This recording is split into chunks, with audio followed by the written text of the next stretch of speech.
माकपचा long march हा आता पालघरच्या दिशेने रवाना झालाय। मागण्या मान्य झाल्या नाहीत तर मंत्रालयाच्या दिशेने कूच करू असा इशारा देखील त्यांनी दिलाय। लाल वादळ हे संध्याकाळी पालघरमधल्या जिल्हाधिकारी कार्यालयावरती धडक देणार आहे। मागण्या मान्य झाल्या नाहीत तर रेल रोको देखील करू असा इशारा आमदार निकोले यांनी दिलाय। इथला सविस्तर आढावा घेतलाय आमच्या प्रतिनिधींनी।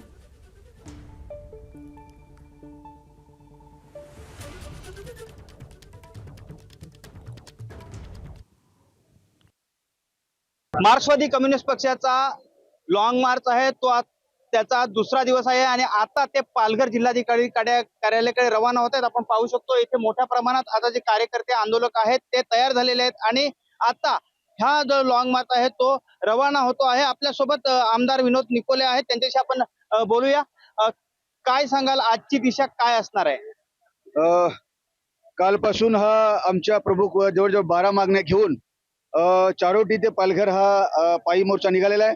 आम्ही काल संध्याकाळी 9 वाजता आम्ही या ठिकाणी मनोर या ठिकाणी आम्ही पोहोचलो। सर्व लोक या ठिकाणी जेवण वगैरे बनवून ते सर्व इथे झोपले होते। आता सकाळी आमची तयारी झालेली आहे। सर्व आम्ही आता 11:30 ते 11:30 दरम्यान इथून आम्ही पालघरच्या दिशेने कूच करणार आहोत। जवळजवळ 50,000 याच्यामध्ये शेतकरी आणि कामगार, आदिवासी, बिगर सर्व उतरलेले आहेत।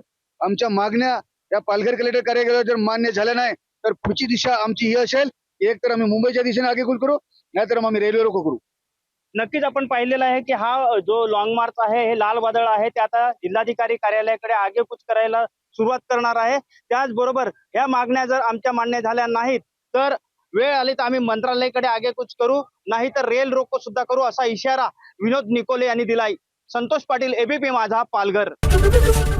एबीपी माझा, उघडा डोळे बघा नीट।